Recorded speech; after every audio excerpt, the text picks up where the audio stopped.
Bonjour à tous. Voilà, je suis heureuse quand même d'être là et puis de vous raconter mon histoire. J'aimerais déjà dire à la commune, aussi à la paroisse, merci pour d'avoir mis cette église à disposition. Parce que pour moi, c'est vraiment un honneur de pouvoir faire ça ici dans cette église, ce témoignage, parce que dans cette église, j'ai vécu le départ de 2 êtres chers de ma famille. Voilà, beaucoup connaissent mon histoire, mais j'aimerais vraiment vous la laisser un peu comme moi je l'ai vécue. C'est quand même avec un petit pincement de cœur que je vous amène ça. Alors, en juin, il y a 30 ans, en juin, il y a eu un drame chez nous à la Syrie. D'ailleurs, ce drame a été un peu ravivé par une amie de Corinne, donc de notre petite fille, qui m'a appelée en début d'année en me disant « Écoute, j'ai pas vraiment vécu ce deuil de ma copine, j'ai des questions, plein de questions, est-ce que je pourrais venir parler ?» Je pense que ça lui a fait beaucoup de bien, mais à moi aussi. Voilà, alors je vais vous expliquer, c'était un samedi 15 juin, un samedi normal en 91. La journée commençait normalement. Roland voulait scier du bois. Il a dit à son papa, est-ce que tu me rends des grumes que je puisse scier? Moi, je partais en course, donc j'ai expliqué à Evelyne le repas à faire. Elle a fait le repas.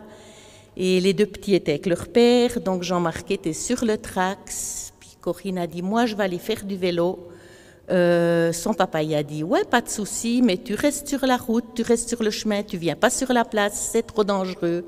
Il a dit, oui, oui, papa, je sais. Elle est restée là le long de la route, elle faisait son vélo. Et moi, quand je suis rentrée des courses, je rentrais mes achats. Roland vient par la porte du garage et crie, maman, il faut venir tout de suite, Corinne est morte. Et là, j'ai dit, mais on ne dit pas des blagues avec des choses aussi sérieuses que ça.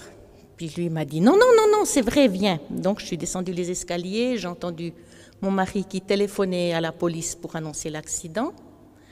Je suis allée vers lui et là, il m'a dit, je la voyais faire du vélo, elle était tout le temps bien le long de la route. Puis tout d'un coup, j'ai vu ce vélo sous mon Manitou, j'ai rien compris. D'abord, il s'est même dit, mais qu'est-ce qu'elle a laissé son vélo là? Jusqu'à ce qu'il a réalisé, mais elle était dessus. Et voilà quoi, moi je suis après descendue, je suis allée sur la place, puis j'ai vu cette petite choupinette couchée par terre, là je vous laisse les détails, c'était pas beau à voir. On voyait qu'il n'y avait plus rien, qu'il n'y avait plus d'espoir quoi. Je suis restée un moment vers elle, puis après je suis partie un petit peu de côté vers les routes du Trax, puis là j'ai parlé au Seigneur.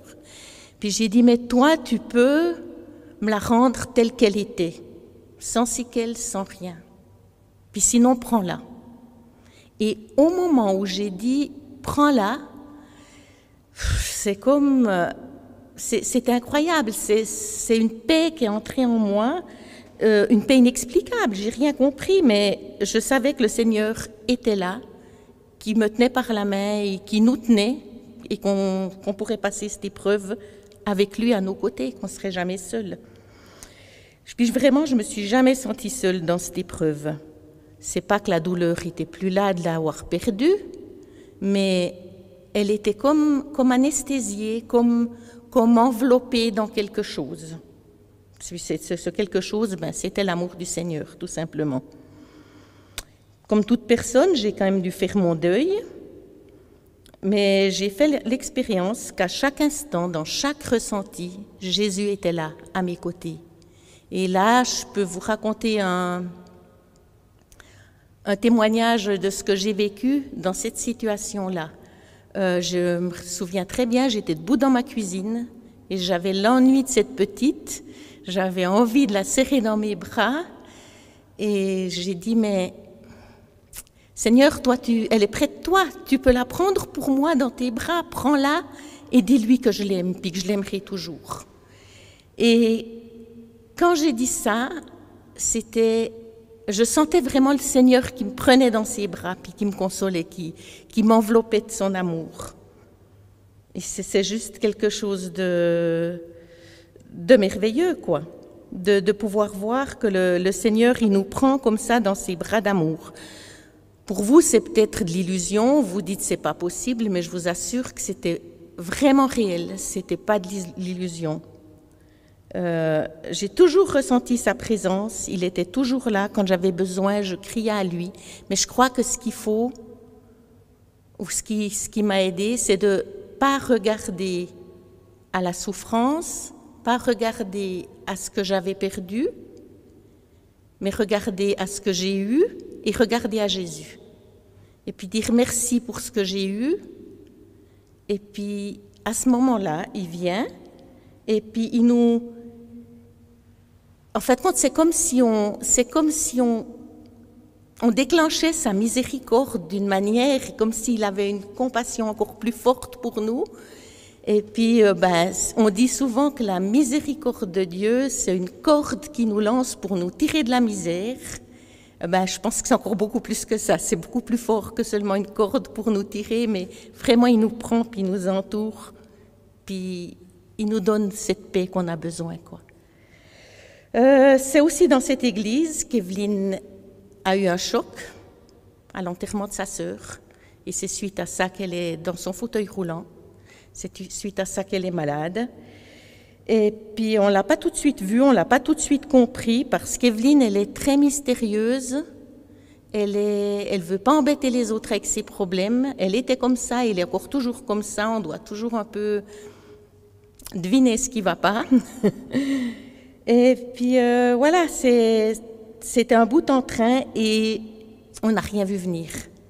Et quand on a réalisé qu'elle était malade à cause de ça, j'aurais pu tomber dans le gouffre, j'aurais pu me dire, voilà, t'as encore une fois raté, il y a encore une fois quelque chose qui ne va pas. Mais en regardant au Seigneur, en demandant pardon à Evelyne, la meilleure solution, c'est toujours le pardon. Donc j'ai demandé pardon à Evelyne, j'ai demandé pardon à Dieu pour ce manquement, ces fautes de ne pas avoir vu. Et puis après, j'ai aussi dû accepter le pardon de Dieu, parce que demander pardon, c'est bien une chose, mais se pardonner à soi-même, c'est souvent plus difficile. Donc j'ai accepté ce pardon de Dieu, je me suis laissée guérir, et c'est comme ça que j'ai pu continuer ma route. Je sais qu'humainement, cette maladie, elle est incurable, mais je sais qu'on a un grand Dieu. Je sais qu'il peut tout, et je crois encore qu'il va la guérir. Je ne vais pas arrêter de croire jusqu'au bout. Il a payé à la croix, il y a 2000 ans pour ça. Et on attend ce temps-là. Il est puissant, il peut le faire. Pourquoi ce n'est pas encore fait et que ça fait tant d'années? J'en sais rien. Mais en fin de compte, dans ce monde, il y a deux puissances. Et puis, Philippe l'a dit avant aussi, Satan, il est là pour nous mettre dans le trou, pour nous soumettre, pour nous rendre esclaves. Et Jésus, il nous laisse libres, mais il nous rend libres aussi. Puis vraiment, je vous encourage à venir à Jésus, vraiment, quand vous avez quelque chose, parce que c'est lui qui donne la liberté. À la fin, la victoire, elle sera à lui au final. C'est lui qui remporte la victoire. Après, on a eu des autres difficultés encore. On a eu des difficultés financières, donc ça fait un petit peu tout mélanger, les difficultés, parce que là, je vous ai parlé de toute l'histoire d'Evelyne, ça allait pendant des années.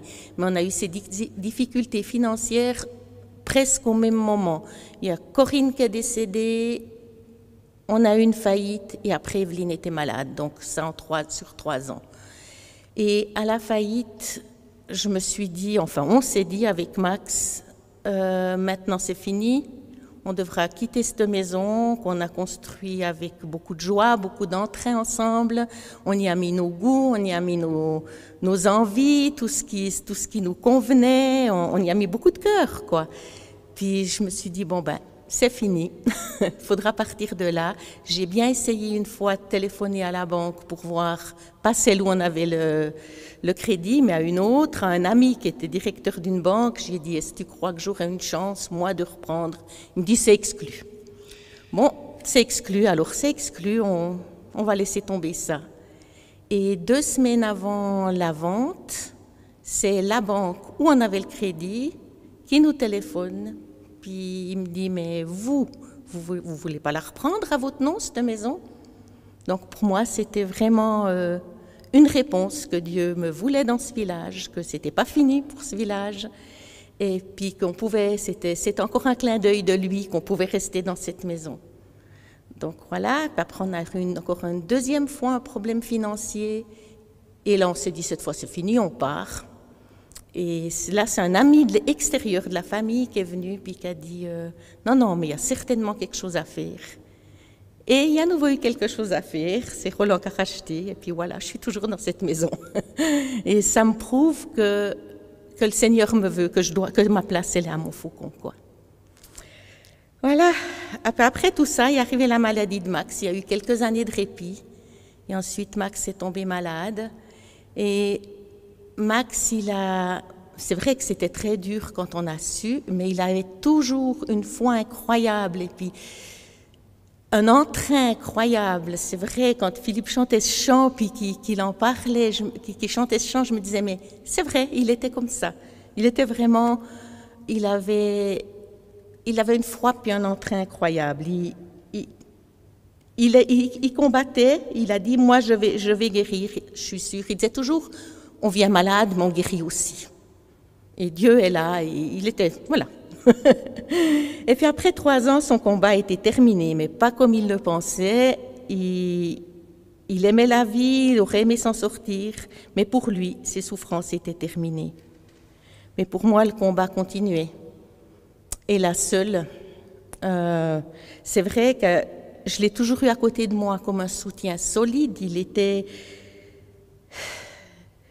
plein de force, plein de stabilité, il était optimiste, enthousiaste. Pour lui, s'il y avait un problème, c'était pas un problème, c'était une solution qu'on trouverait, une opportunité pour trouver une solution. Il était toujours prêt à rebondir, quoi.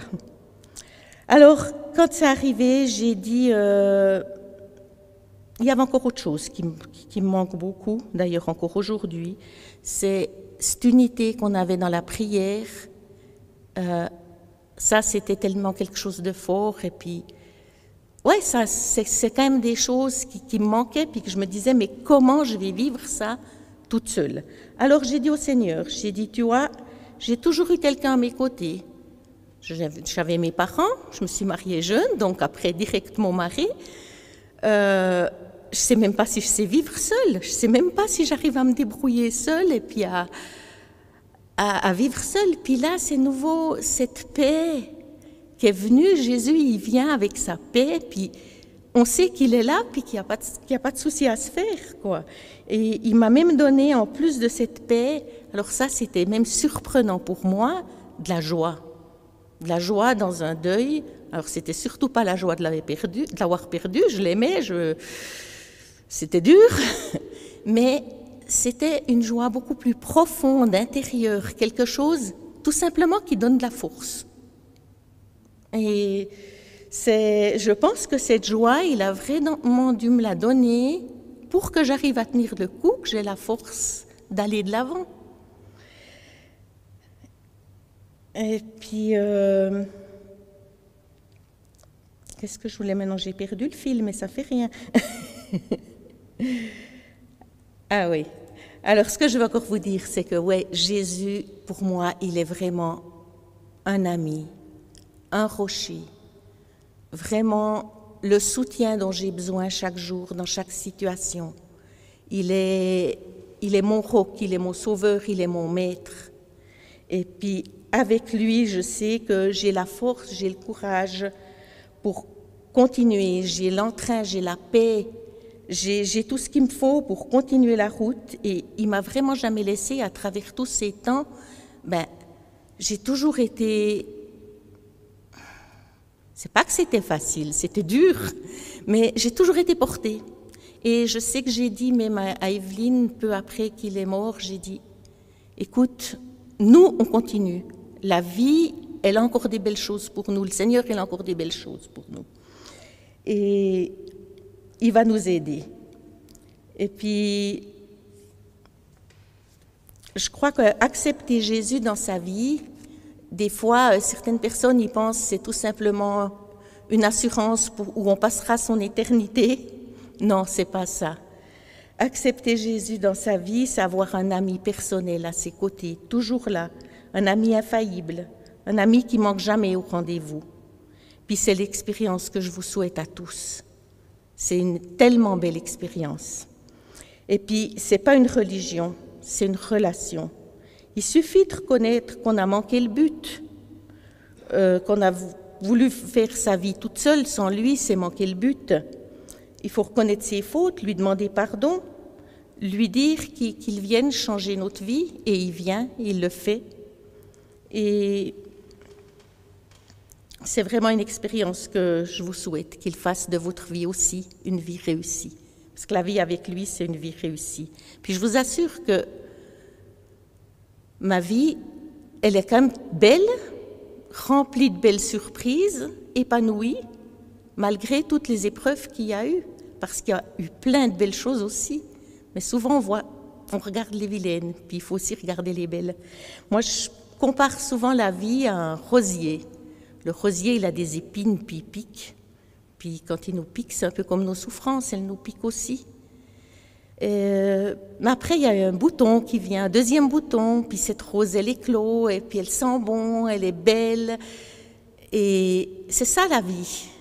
Et après, elle fane, puis il y en a d'autres qui viennent, qui sont nouveau belles. Et ça, toute la saison et année après année. C'est ça la vie. Et puis moi, je vous invite vraiment à réfléchir sur ce qu'est Jésus dans votre vie. Et puis à essayer de le trouver, à l'appeler, à le chercher. Merci de m'avoir écouté, et puis vous avez entendu un peu une autre facette de la vie.